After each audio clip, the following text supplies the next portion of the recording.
Gold, trusted gold buyers. మీరు తాకట్టు పెట్టిన బంగారాన్ని విడిపించి ఈ రోజు ఉన్న మార్కెట్ ధరకు కొనబడను.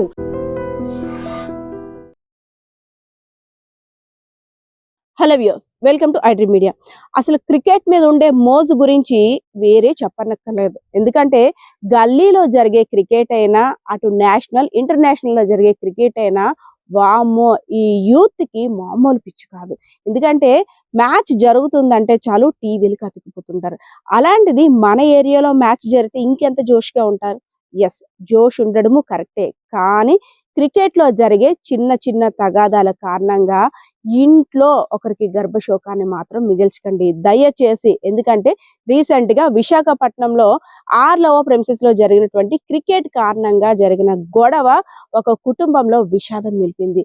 ఎవరైతే మృతుడు అజిత్ ఉన్నాడో, ఎవరైతే నిందితుడు కిషోర్ ఉన్నారో, వీరిద్దరి కారణంగా రెండు కుటుంబాలు కూడా ఇప్పుడు అయోమయ పరిస్థితిలో పడిపోయారు. ఎందుకంటే గల్లీ క్రికెట్ అనేసరికి అసలు ఎంత పౌరుషంగా ఆడతారంటే యువతంతా కూడాను ఆ మ్యాచ్ విన్ అయితే చాలు వరల్డ్ కప్ విన్ అయినంతగా భావిస్తుంటుంటారు. అందులో భాగంగానే ఎక్కడ చిన్న తప్పిదం జరిగినా సరే గొడవలకి తగువులకి వెనక్కి కూడా తగ్గరు. ఎలా అయితే కోడి పందాల్లో కోళ్ళు కొట్టుకుంటాయో అంతకన్నా దారుణంగా కొట్టుకోవడానికి కూడా వెనకాడరు.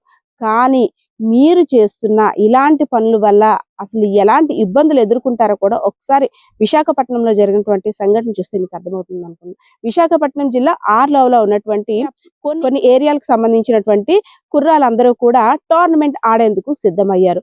సో టోర్నమెంట్ ఆడడానికి కాయిన్ కూడా వేసుకున్నారు.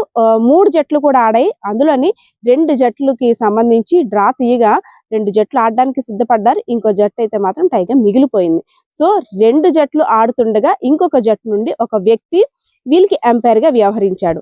అక్కడ జరిగిన ఒక వాగ్వివాదం, అంటే ప్రతి బాల్ కి ప్రతి రన్ కి కూడా ఎలా క్యాల్కులేట్ చేస్తారో కూడా మనకి తెలిసిందే. అందులో భాగంగా ఒక్క రన్ గురించి ఇరు జట్లకి సంబంధించి ఒక పెద్ద గొడవే జరిగింది. సో ఎవరైతే టైగా ఉండిపోయారో ఆ సంబంధించిన సభ్యులంతా కూడా వెళ్ళి ఇద్దరికి సర్ది చెప్పారు. అంతా కూడా అయిపోయింది. సో క్రికెట్ అయిన తర్వాత ఎవరిళ్ళకి వాళ్ళు వెళ్ళిపోయారు. అమ్మయ్య, గ్రౌండ్ లో జరిగింది, గ్రౌండ్ లో జరిగినట్టే వదిలేయాలి, మనం ఫ్రెండ్స్. ఎందుకంటే ఇదొక గేమ్ లో భాగమే తప్పితే దీన్ని సీరియస్ గా తీసుకోకూడదని అక్కడ అందరూ కూడా అనుకున్నారు. అంతా హ్యాపీగానే వెళ్ళిపోయింది.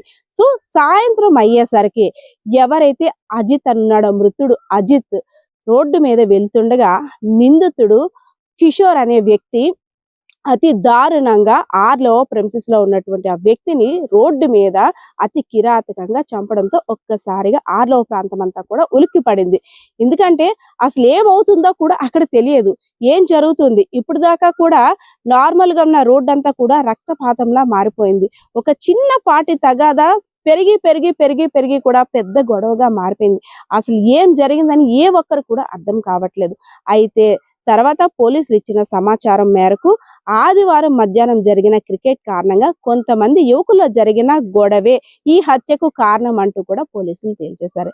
ఎవరైతే అజిత్ ఉన్నాడో, అజిత్ ఆ గొడవల మధ్యలో వెళ్ళడం, ఈ ఒక్కరాన్ని కంపల్సరీగా ఉండాలి అని చెప్పడం, అది సహించలేనటువంటి ఎవరైతే కిషోర్ ఉన్నాడో నిందితుడు, కిషోర్కి నచ్చలేదు. కిషోర్కి అజిత్కి ఆల్రెడీ ముందే పోలమ్మవారి పండగకి సంబంధించి పాత కక్షలు కూడా ఉన్నాయి. సో అది మనసులో పెట్టుకున్నటువంటి నిందితుడు కిషోర్ అజిత్ని అతి కిరాతకంగా రోడ్డు మీద క్రికెట్ కారణంగానే గొడవ అయ్యింది అంటూ చంపేశాడు. చంపేసిన తర్వాత ఆర్లవ స్టేషన్కి వెళ్ళి లొంగిపోయాడు. సో చంపిన వ్యక్తి బాగానే ఉన్నాడు, చనిపోయిన కుర్రాడి యొక్క కుటుంబ సభ్యుల యొక్క పరిస్థితి ఏమవుతుందో కనీసం ఆలోచించలేదు. అదేవిధంగా ఎవరైతే నిందితుడు కిషోర్ ఉన్నాడో తన యొక్క భార్య, తన కుటుంబ సభ్యులు కూడా ఏమవుతారో, తను జైలుకు వెళ్తే కనీసం ఆలోచన కూడా లేకుండా విచక్షణ రహితంగా క్షణిక ఆవేశంలో తీసుకున్న నిర్ణయం వల్ల ఇప్పుడు 2 కుటుంబాల్లో కూడా ఒక అయోమయ పరిస్థితి ఏర్పడింది. సో క్రికెట్ అనేసరికి చాలా పిచ్చిగా ఎంజాయ్ చేస్తుంటాం. అందులో ఆడే వరకు ఇంకా ఎక్కువగా ఎమోషన్ అనేది ఉంటుంది. అంటే అదొక ఎమోషన్ గేమ్ కాబట్టి. కానీ అందులో అయ్యే చిన్న తగాదాల కారణంగా బయటకు వచ్చి దాన్ని మనసులో పెట్టుకొని అవే ఒక పెద్ద భూతద్దంలో చూసుకొని గొడవలు పడితే ఎలాంటి పరిణామాలు ఎదుర్కోవాల్సి వస్తుందో రీసెంట్ గా జరిగినటువంటి ఈ ఆర్లవలో జరిగిన క్రికెట్ గొడవ సంఘటనే ఉదాహరణ. అయితే అప్పటి వరకు కూడా ప్రశాంతంగా ఉన్న ఆర్లవ ప్రాంతం అంతా కూడా ఉలిక్కి పడింది. రెండు జట్లకు సంబంధించిన సభ్యులు గొడవలు ఆడుకుంటున్నారని అనుకున్నారు తప్పితే ఇంత దారుణంగా కత్తిపోట్లు అక్కడ అవుతున్నాయని మాత్రం తెలియని పరిస్థితి కూడా ఇరు జట్లలో కూడా ఉంది. ఎందుకంటే తన ఫ్రెండ్ ని కత్తితో పొడిచి చంపుతుంటే వద్దు వద్దు దయచేసి వద్దు, ఈ గొడవ ఇక్కడతో ఆపడానికి ప్రాధాయపడుతున్న కిషోర్ కనీసం కంట్రోల్లో లేకుండా అక్కడ అతి దారుణంగా అజిత్ అనే కుర్రాడిని, అంటే డిగ్రీ ఫస్ట్ ఇయర్ చదువుతున్నట్టు మనకున్న సమాచారం, అబ్బాయిని అతి దారుణంగా కిరాతకంగా చంపిన తర్వాత అక్కడ పరిస్థితి చూసిన వారందరూ కూడా భయాందోళనకు గురయ్యారు. రీసెంట్ గా విశాఖపట్నంలో జరుగుతున్నటువంటి క్రైమ్లు ఒక్కొక్కటి ఒక్కో రకంగా ఉంటున్నాయి. మరి ఏం జరుగుతుందో తెలియదు కానీ అస్సలు ఒక్క నిమిషం కూడా ఆలోచించకుండా తీసుకున్న నిర్ణయాలు ఎలా అంటే చంపడం లేదంటే చావడం.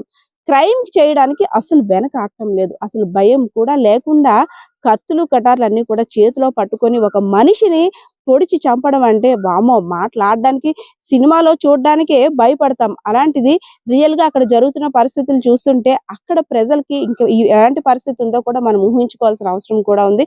సో ఏదైతేనే ఐ డ్రీమ్ ఛానల్ ద్వారా వేడుకుంటుంది ఏంటంటే, ఏ గేమ్లోనైనా గేమ్స్ ఆడడం సహజం, అందులో వచ్చి చిన్న చిన్న తగాదాలని అక్కడికక్కడే వదిలేయాలి కానీ ఇంకా పెద్దగా చూసుకొని అదేదో తప్పు చేసినట్టు పెద్దగా కక్షలుగా మారితే అనవసరంగా ఇంకొక కుటుంబంలో చిచ్చు పెట్టిన వారే అవుతాం.